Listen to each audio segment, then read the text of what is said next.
But that was a really good discussion. I'm glad you guys were wanting to vent a little bit. I think it helps with everything going on if we can vent a little bit. So the midterm exam is up in Blackboard. You'll have a week to do it. It's due on the 8th by 11:59 p.m. It is a short essay.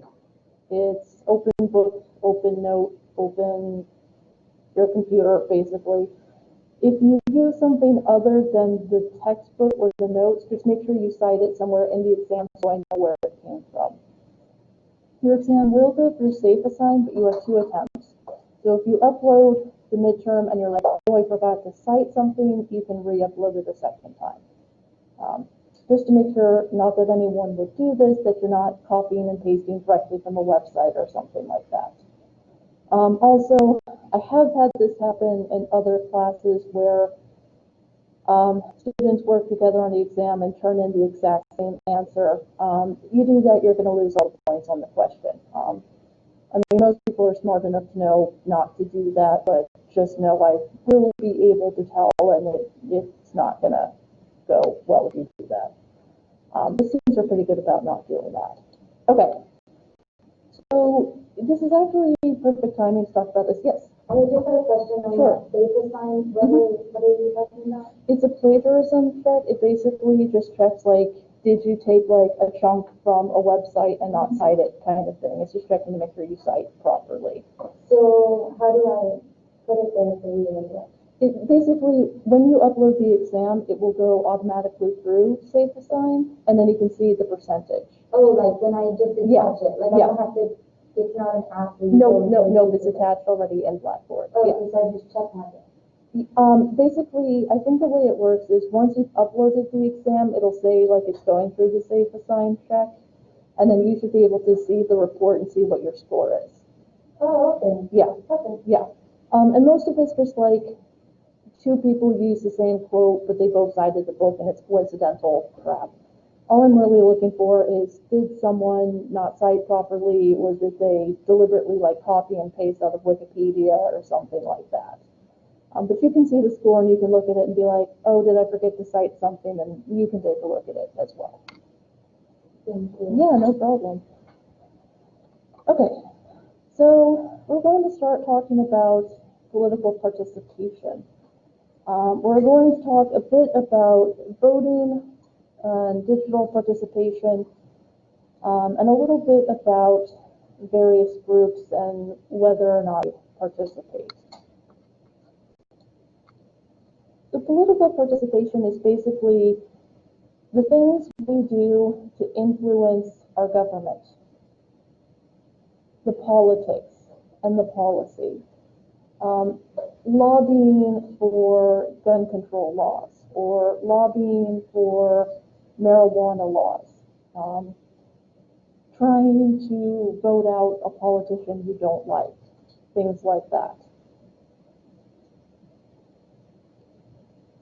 And so one common form of participation is protest. It can be used very, very effectively. During the civil rights movement, the nonviolent protests got people on the sides of the protesters, got people to see we're advocating for our rights and we're being met with violence. Now, Occupy Wall Street was less successful. They were protesting the fact that Wall Street and the major banks basically were the reason the economy collapsed in 2008, but there wasn't any real punishment. But they didn't have a cohesive message, no clear leadership. It was pretty chaotic, so it kind of fell apart without much of an impact. Black Lives Matter has been more effective. After the shooting in Ferguson, there were protests in 170 cities. And in some ways they've been successful in things like getting cops to wear body cameras, outlawing things like chokeholds or kneeling on a suspect, things like that. And they have been largely peaceful. Of course, some of them have been violent, and we do have to acknowledge that, but the majority of them have been pretty peaceful. And they are trying to deal with the inequality we see in our society. Now, most people participate through voting. It's free, it's relatively easy, right? You walk in, you punch your ballot, you walk back out. Doesn't cost you anything, and if there's not a long line, takes a couple of minutes, you're in, you're out, you're done. So that's how most people participate, is through voting. Show up on election day, fill out the ballot, and walk back out. If you do have strong feelings, though, you might participate by donating money, buying a yard sign or a bumper sticker, going to a meeting or a campaign rally, signing a petition. But these do take more time and effort. And of course, a campaign donation is money, and people don't necessarily have the money. So for most people, voting is the easiest way to participate. And of course, it's a very, very important part of participation. You can put a sign in your yard, but it doesn't do much good if you're not actually going to show up on November 3rd.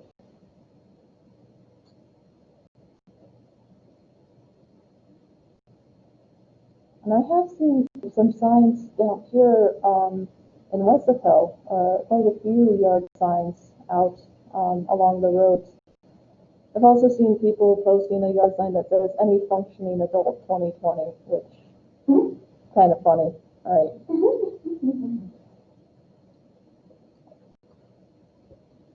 Or people joking that their dog should run for president. I'm like, given the current circumstances, that's not the world's worst idea.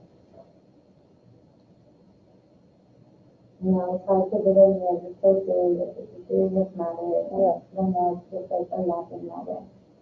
It's not. I mean, there are times though that you do have to kind of just laugh at it, right? Where you're just kind of looking at it and you're like, Okay. all right, yeah, okay, yeah, fine. Someone posted a funny video of how a kindergarten teacher would have, dealt with Tuesday's debate. I mean, it's like, yeah, you gotta laugh a little bit at least. Yeah.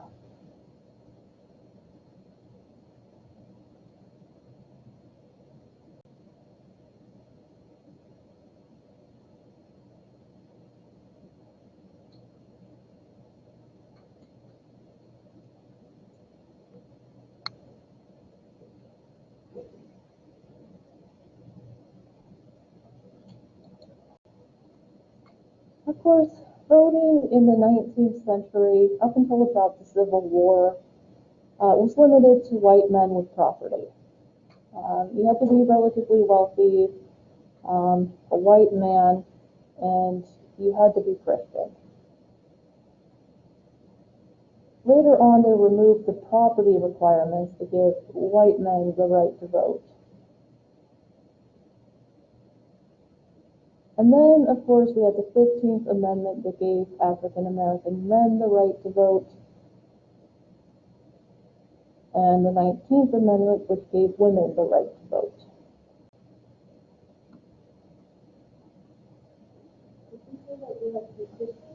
Originally, yes. They couldn't be Jewish or any other unsanitary, or, yeah, they had to be a particular religion, yeah. Now, of course, they can't even ask that, so. Yeah, definitely. Mm-hmm. Right, I mean, in an ideal world, we wouldn't even know our candidate's religious affiliation. It wouldn't make a damn bit of difference. But we've had one Catholic president, no Jewish, Muslim, or any other religions. It's all been Christian and one Catholic thing, and that's it. But of course, just because minorities had the right to vote didn't mean they were actually allowed to vote.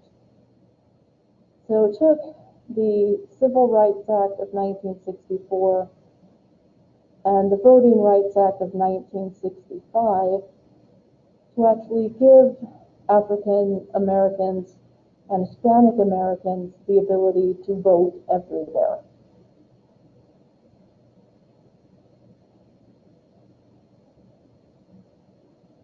And then in 1971, we lowered the voting age from 21 to 18. And the argument was, if you're old enough to be drafted to go to war, how are you not old enough to vote for president, right? You had a bunch of young men going, I didn't vote for this president, I didn't vote for this war, why do I have to fight in it? And it makes sense, right? Why would you ask someone to go off and serve in a war, but not allow them to vote before they do so? And it was also political because there was a lot of anger amongst young people about the war, so they were hoping they would channel that anger into voting instead. You don't like President Nixon? Vote him out, right? You don't like a member of Congress? Show up on election day. But again, just because you have the right to vote doesn't mean you're actually going to do it. We're lucky to see maybe 60% of eligible voters in a presidential election, about 35% in the midterm elections.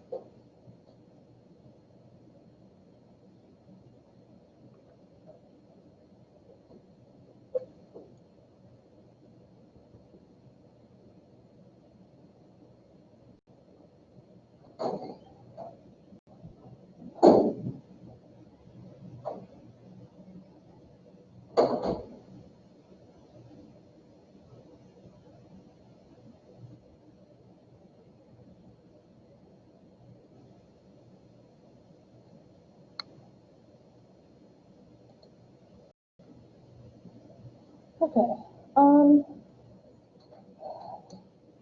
In 2012 and 2016, we saw about 58% of eligible voters actually participating. I believe it was estimated that it was something close to 80 or 90 million Americans who were eligible to vote in 2016 who didn't. Our voter turnout is low compared to countries like Belgium, where it's 87%. Now, part of that is because in some countries it's mandatory to vote. Some countries you're automatically registered to vote as soon as you turn 18 or whatever age. And in some countries, the election is either on a weekend or they make it a federal holiday. So we are pretty low compared to most Western countries.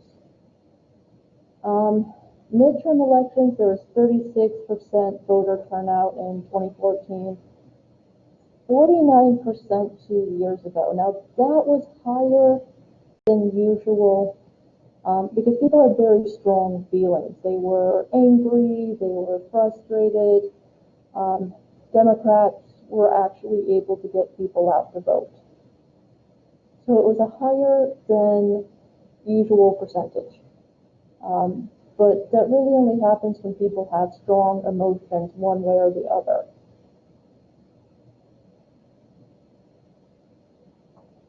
We do see lower voter turnout amongst the non-college educated and lower income Americans.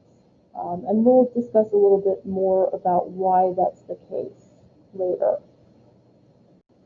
The other very valid problem we have is the candidates don't reflect the population. They tend to be wealthy, older, white, and male. It's not really a reflection of the American population. Millionaires and billionaires make up about 1 to 2% of the United States population. They make up the majority of Congress and the presidents. We have two 70-something-year-old men running for president this year. Not exactly ideal, right? Not exactly reflecting American demographics. So it doesn't help if a candidate running for office can't really relate to the American people. Part of the reason George H.W. Bush didn't win a second term is he couldn't connect to the American people on the issue of the recession. He could ask questions and he'd have this blank look on his face. And during the debate, he kept looking at his watch like he didn't want to be there. Not exactly the image he wants to present to the American people. And it didn't help Hillary Clinton in 2016 that she couldn't seem to get her mind around student loan debt and what a problem it was, right? She wasn't really talking about it in a very real way. And it definitely didn't help.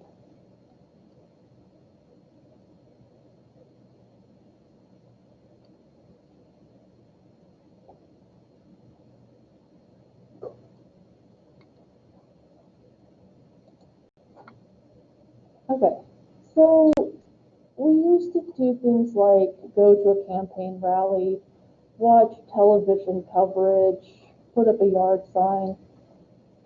But nowadays, we do tend to participate in a digital way. There is more feedback online. If you're just watching the news, it's very passive, right?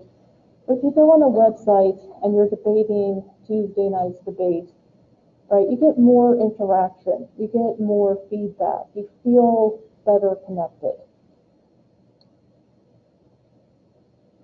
And it helps because 1 in 3 social media users will help encourage people to vote.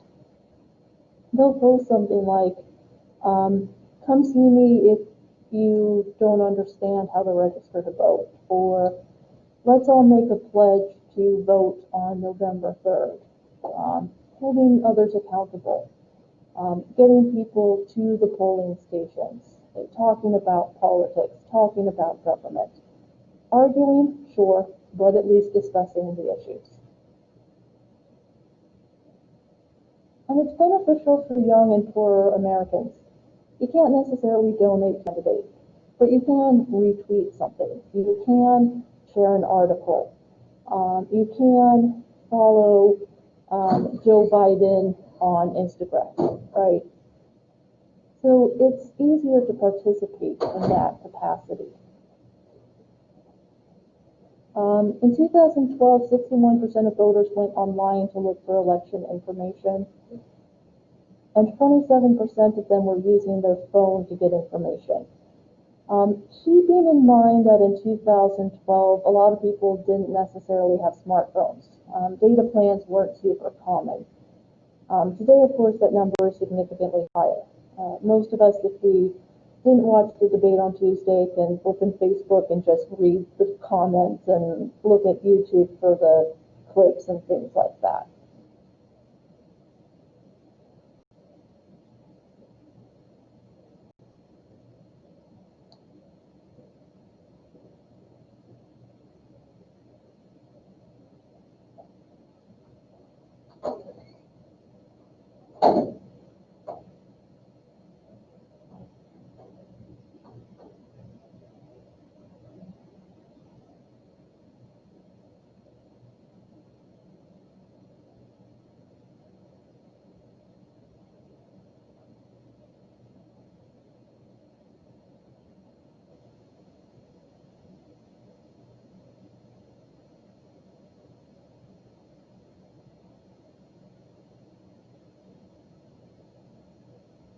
I'm sure most of us at some point or another have gotten into a debate with a friend or family member on social media.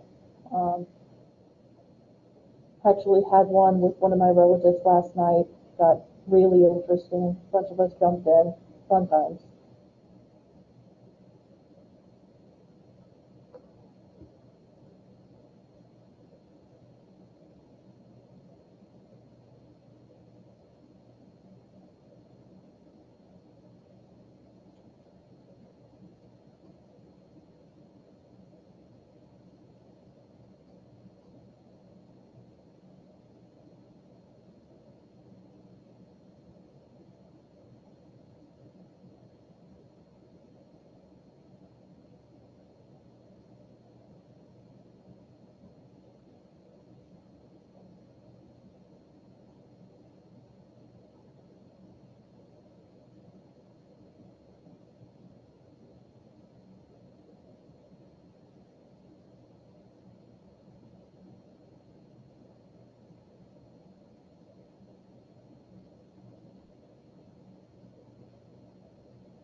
Okay.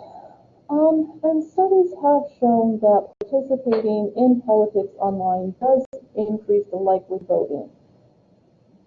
And there's 4 reasons for this. First of all, it's very easy to obtain information and news online.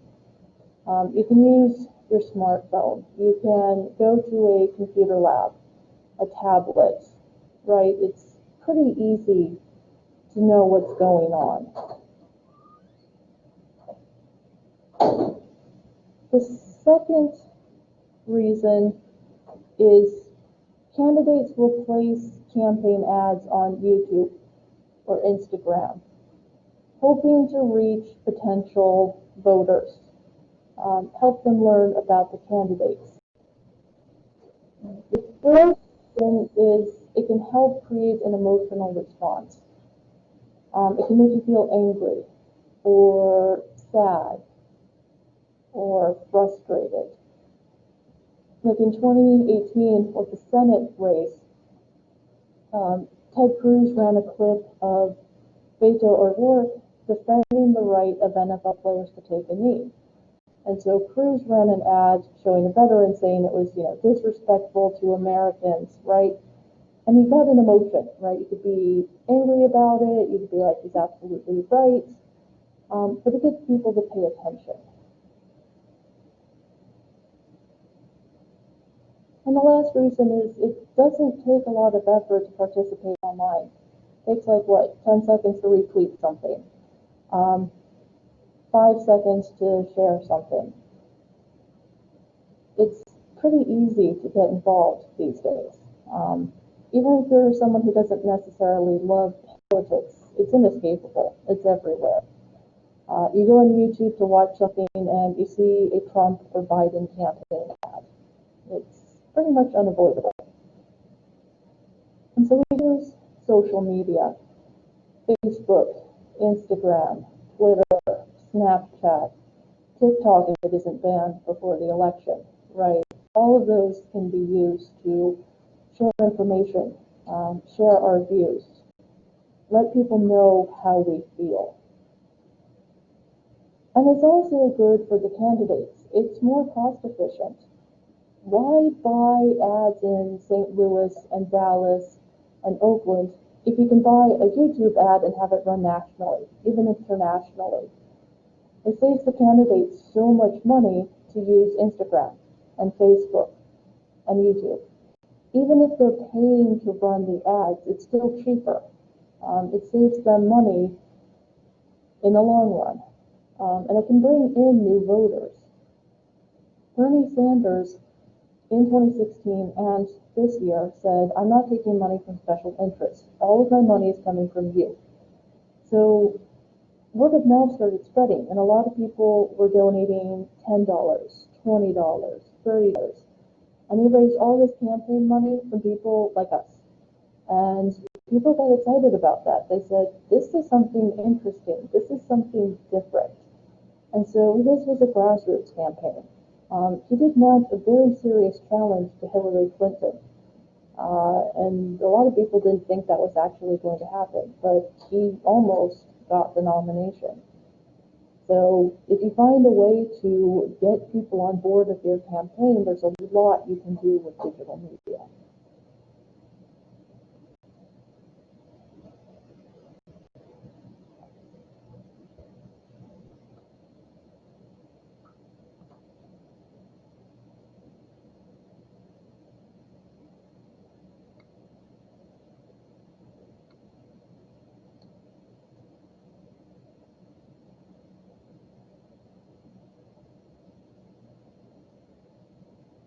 Most of them, of course, have an Instagram page, a Facebook page where they post campaign stuff, but they also post cute things like, I follow Pete Buttigieg on Instagram, and he posts photos of his husband and his dogs and, home domesticity, things like that, right? One of us kind of feel to the campaigns. No. Usually, the president doesn't do the tweeting. With the Obama administration, they would actually put the initials BO for Barack Obama if he actually tweeted it himself, but it was a member of his staff who did it. Nobody controls Trump's Twitter account except for Trump. Yeah, it's entirely him. Yeah. No, it's not his staff, it's him. He won't let anyone control his Twitter I think account. he mentioned that like he wants like the people to know that Yeah. they would send him. That's Yeah. why it's like the real Donald Trump. Yep. Yeah. Yeah.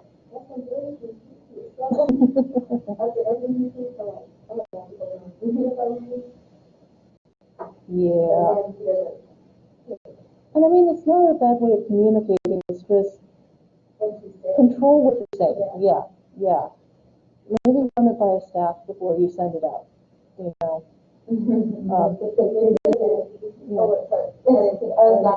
picture he posted after the debate, he put him, a picture and left by himself, and then the moderator, and Biden, and he's like, Trump versus,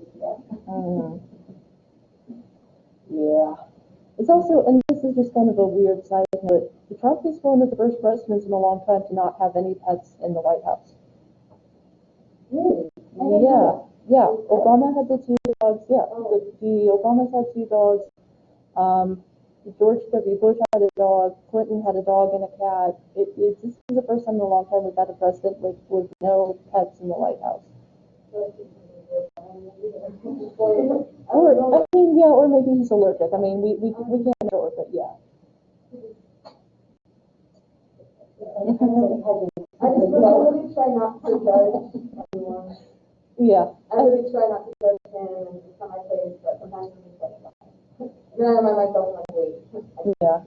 And it could be something as legitimate as allergies, or maybe that he just doesn't really like animals. Yeah. There you go. Okay. So what are the problems with digital participation? You do get the echo chamber effect, right? Where you can look at one side and one side only. If you follow nothing but left-wing media, you're going to get a whole bunch of Biden won, Biden kicked butt, etc., etc. If you follow mostly right-wing, you get Trump dominated, he embarrassed Biden, right? You wouldn't get the actual broad picture. As humans, we like to make up our minds, right? We like to make up our minds, and sometimes we don't want to hear contradictory information. Sometimes we want to metaphorically stick our fingers in our ears and go, I can't hear you, I can't hear you. And that can be problematic, right? If someone posts something saying, it's a QAnon theory, Trump is fighting Satanist pedophiles in Washington, D.C., even if you post something saying there's no evidence, someone might be like, well, that's just false, right? You don't really want to hear that something's not accurate. We also get the problems with hate speech, of course.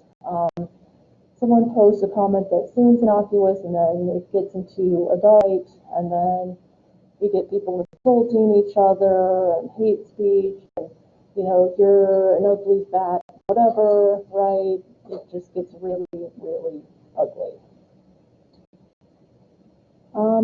We also had and do have problems with fake profiles on Facebook and Twitter, fake Instagram accounts, fake information. And it has been established that there was Russian interference in the 2016 election. They would post things saying something like, Hillary Clinton has cancer after she collapsed at the 9/11 memorial, right? Well, it was 100 degrees outside and she had pneumonia. Of course she was going to faint. But people were saying she has cancer, she has this, she has that. Russian thoughts telling Sanders supporters vote for him as a write-in candidate instead. Pizzagate, the whole thing about the secret pedophile ring in the Washington, D.C. pizzeria. And fake ads actually reached 126 million people on Facebook. The Facebook has said they're going to try to crack down on it. They announced that because we won't, in all likelihood, we won't do one on election night. With all the mail-in ballots and everything, it may take a couple of days to find out who actually won. So Facebook has said they will not allow people to post that Trump won or Biden won on election night unless it's like super, super clear. How are they gonna stop that? I guess what they're gonna try to do is look at accounts that would be responsible. Yeah, they're not gonna be able to filter everything out, but they're trying to look better because they've been rightly criticized for not doing enough in 2016. So they're trying to say, look at what we're doing. Twitter has gone through and removed a lot of false accounts, a lot of bot accounts. Twitter's actually done a pretty good job getting rid of the fake accounts. The other thing Facebook is doing is starting to require that a page post where it's located. So if you see a page that's like Bernie Sanders and it's in Russia, you know it's not a real page, it's not a real organization. So you have a little bit more information on where it came from. The other problem with going online is, what do you do about people without internet access? People who live in very rural areas. Senior citizens don't necessarily have home internet. My grandparents still use dial-up. I mean, it's not that uncommon for certain areas to just not have the switching. So that could be a problem if you switch to online campaigning. There's still some people you're not going to reach.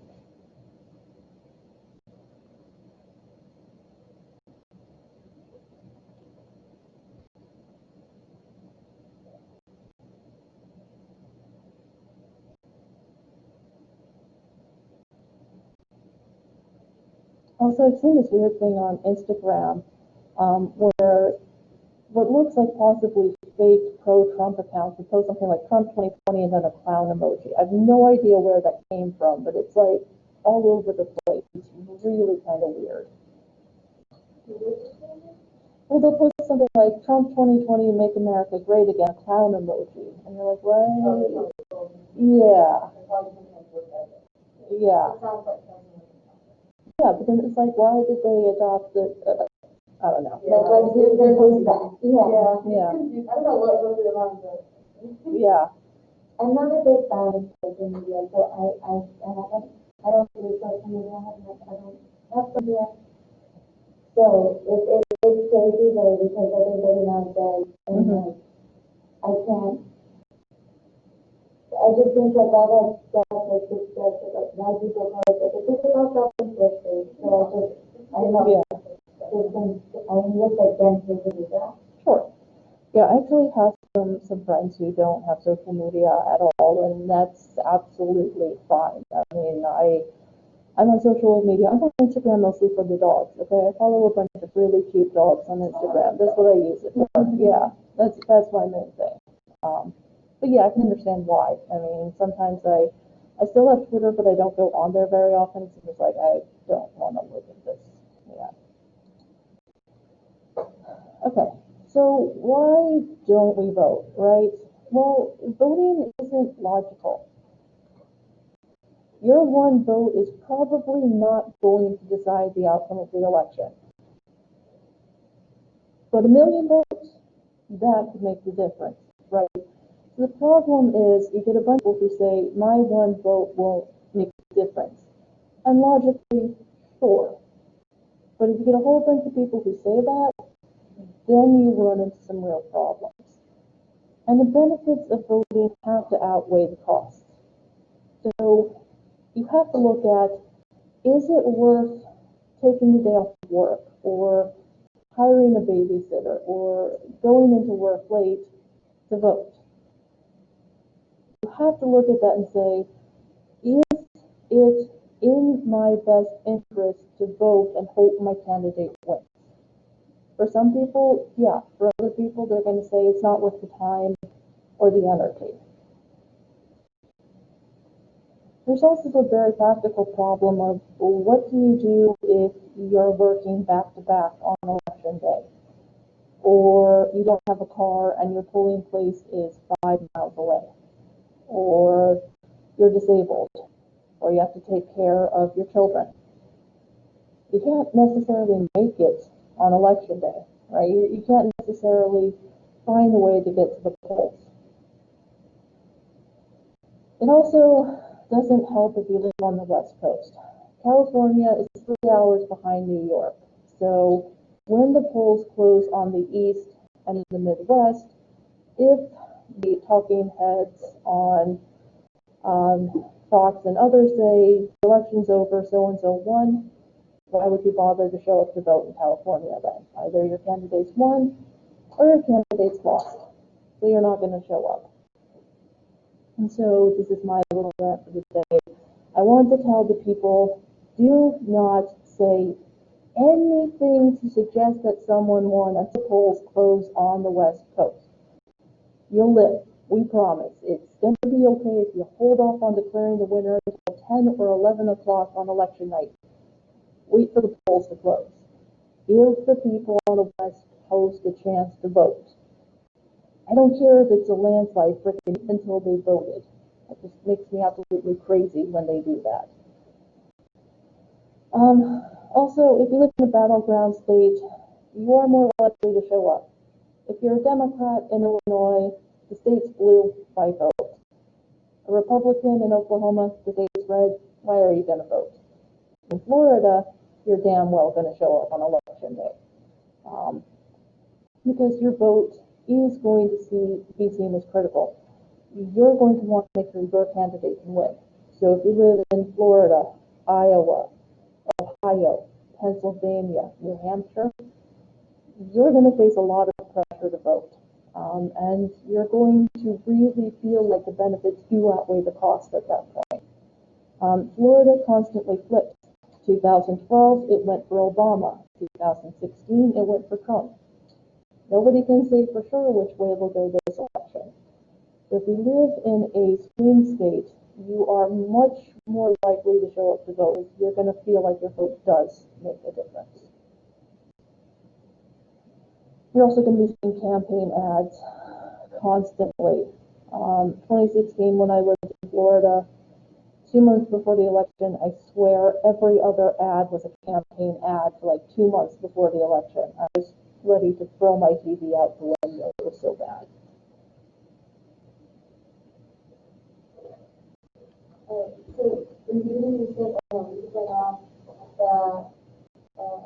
to wait to announce it again, Yeah. because it will Depress voter turnout on the West Coast. I want to make sure. Yeah.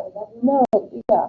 So let's say you live in Los Angeles, right? And you're getting ready to vote, and some dumb butt on CNN goes, President Trump has clearly won the election. What incentive do you have to show up then? None, right? You're not going to bother. Yeah. Also, I think they call the elections too early because they're doing it based on exit polls. And exit polls are useful, but they're not 100% accurate all of the time. So I really wish they would wait until they know for sure that a state is done voting. Because sometimes they'll be like, oh, this candidate clearly won the state and 8% of the votes have been counted. Like, really? Yeah, they've done that sometimes. They'll say the state clearly is like Democrat or Republican with 8% of the votes in. Hillary Clinton wins Illinois. I mean, yeah, I know likelihood she did, but I mean, count the freaking votes, man. Yeah. It makes me crazy on election night when they just go on and I'm like, oh, you don't know yet, just shut up. Sorry. Okay. Just makes me cranky. And it's just not fair to the voters on the West Coast. Their vote matters. California is a huge state for the Electoral College. Just freaking shut up until they finish voting. You'll live. We promise. You can keep yakking until they finish voting. Okay. So we'll end by talking a little bit about different groups and participation. And the reality is, the higher your education level, the higher your income, and the better your job position, the more you're likely to vote. So if you have a college degree, if you're in a management position, if you're making $75,000 a year, you're going to participate. You're going to vote. You make campaign donation. you may attend a rally. And part of that is tied to knowledge. You're learning about elections right now, right? Prior to this class, maybe you didn't quite know how elections worked or how to register to vote. But when you learn about that and you learn about the importance of voting, then you have more knowledge and more, hopefully, willingness to show up on election day. So 83% of individuals who make over $100,000 a year vote. It's 43% of people who earn less than $20,000.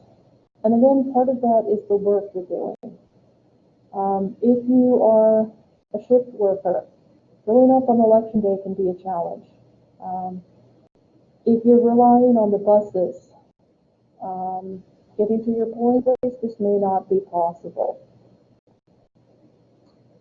So the more money you make, the more likely you are to participate. And 70% of college boys will vote versus 50% of people with a high school diploma.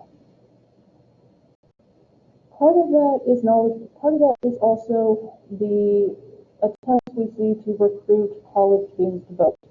Voter registration drives, polling places on campus sometimes, hosting a presidential debate on a college campus, right? There's a real push to get college students out to vote. We don't get as much of a push in the high schools to get seniors registered to vote, things like that.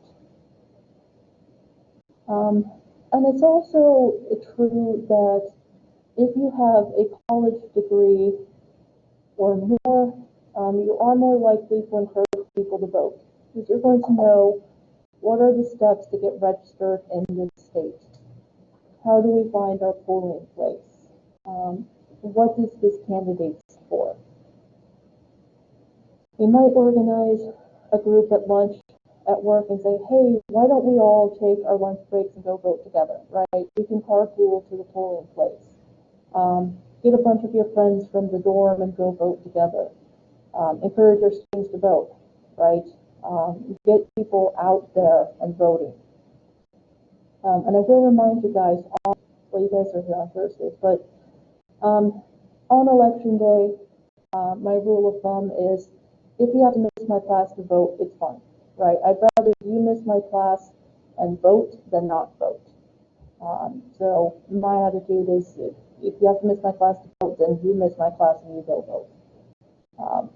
Because while this class is important, nope. No, it's excused. It's excused, absolutely. Because I want you guys to vote, right? And if my class is the only time you have to do it, then go vote. That's more important, honestly. Go freaking vote.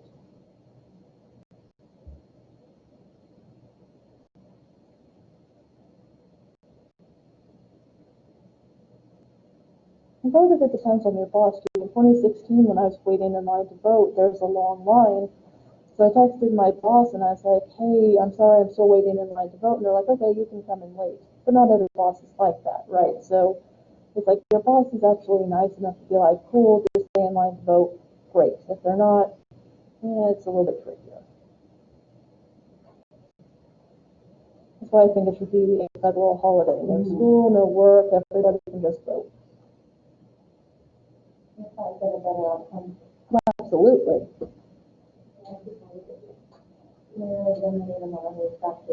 Yeah.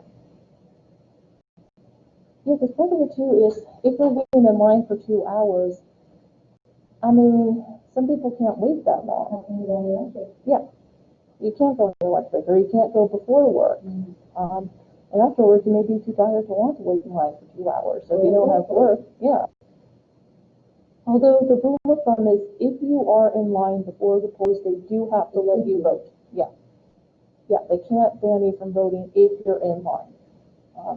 And we may see that on election night. We may see polling places open an hour or two later than usual because people will be lining up to vote.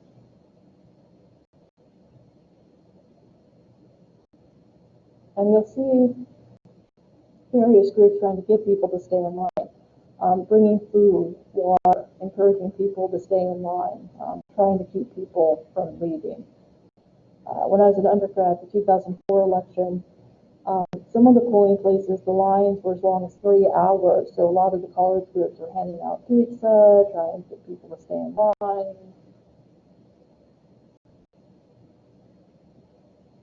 I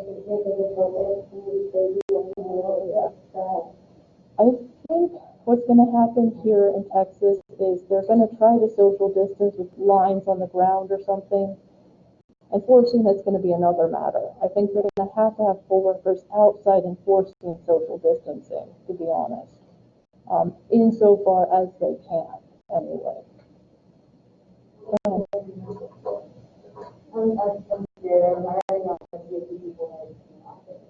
It's going to be required. I think, yeah, it's all likelihood it will be. Oh, yeah, no, I think they'll require it.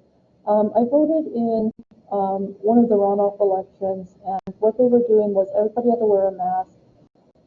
They're only letting a certain number of people in at a time.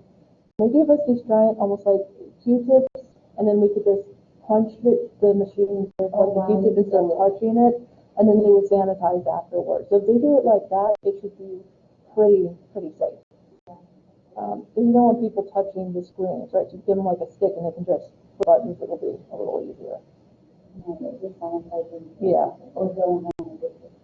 Yeah. Yeah. Early voting too, if you don't want to wait in line on election day, early voting is definitely an option. If you feel safer with early voting, once it's open, you can definitely take advantage of that. Yeah, it's not a bad idea. I'm a geek. I love voting on election day, so I might wait until election day, but I go back and forth. I mean, part of me is like, if there's early voting, like right around here, I might just go ahead and do it. I'm still voting. Yeah. Yeah, exactly. Yeah, it is nerve-wracking. And it's a problem because some polling places have closed at a time where we need more of them open. Some places are being smart. They're using like auditoriums, basketball arenas, gyms. That's actually safer because you can spread the people out more. Like if you're using a library or a church, it's City Hall, it's condensed, right? But if you use the gym at Weslaco High School, there's going to be more social distancing, more ability to like spread people out. That's what they should do. Yeah. Some NBA teams have offered their arenas for voting. I think that's absolutely brilliant. I mean, yeah, why not? Why not? Okay. In terms of age, in 2008, 44% of voters between 18 to 24 showed up. 70% of those 65 and older showed up. So inevitably what happens is campaigns go after voters over the age of 50. 64% of campaign ads target senior citizens. They talk about Social Security, prescription drugs, Medicare, Medicaid, right? Because they're the ones who go to vote consistently. So AARP has 40 million members. A lot of people that can get out on election day. There have been some attempts to get young people to vote, like Rock the Vote. States that do have online voter registration do tend to see more young people registering. It also helps if you have college voter registration drives. Things like that can help. If someone doesn't have to fill out the form and mail it in on their own, that does help. Obama did get a huge percentage of the youth vote, 66% in 2008, 60% in 2012. But the biggest gap we saw between candidates was in 2016 when 85% of voters between 18 to 29 went for Bernie Sanders over Hillary Clinton. He had a huge amount of young people's votes. because he was talking about the cost of college education, housing, the economy, wages. He was talking about the issues young people wanted to hear. But unfortunately, because they don't show up to vote in as high of numbers, Hillary Clinton got the nomination. There's also a bit of cheating involved, but we'll get to that later.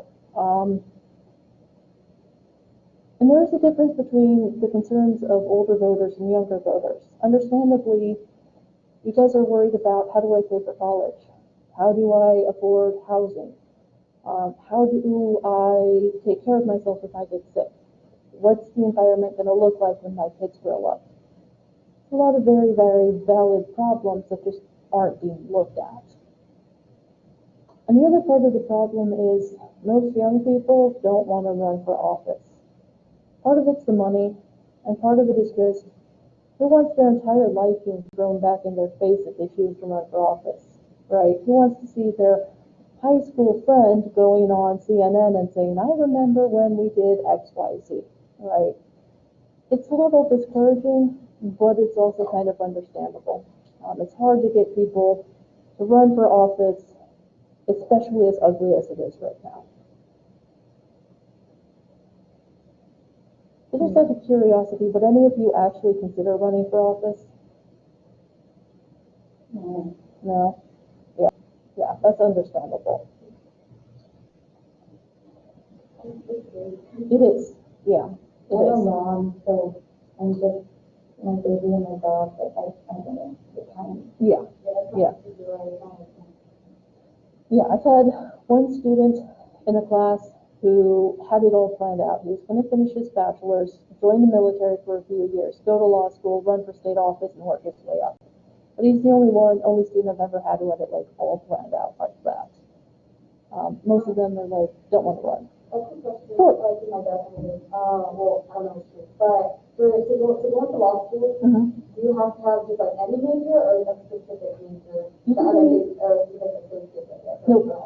You can have any degree. You just have to pass the LSAT, which is basically the entry exam. Okay. I might consider that. Sure. But I don't know. I'm in psychology right now, so I'm not sure if that would. It would actually. Yeah, there's a bit of a tie-in. It does help if you major in something like political science or history, but it doesn't really matter what your major is, because law school is a completely different animal anyway. You just have to pass the LSAT and write a really good essay. Yeah. It was, yeah, it's definitely, no, it doesn't matter. It's like that for most grad school. You don't necessarily have to have majored in a field, like let's say you studied psychology and then you decided you wanted a master's in history instead. It wouldn't matter that you didn't study history as an undergrad, just that you could get into the program. And for most grad schools, it's like, did you do well on the entry exam like the GRE or others, and are you qualified to study? And that's basically what they're looking for. Yeah. Okay. So we're out of time, but this was a really good discussion today.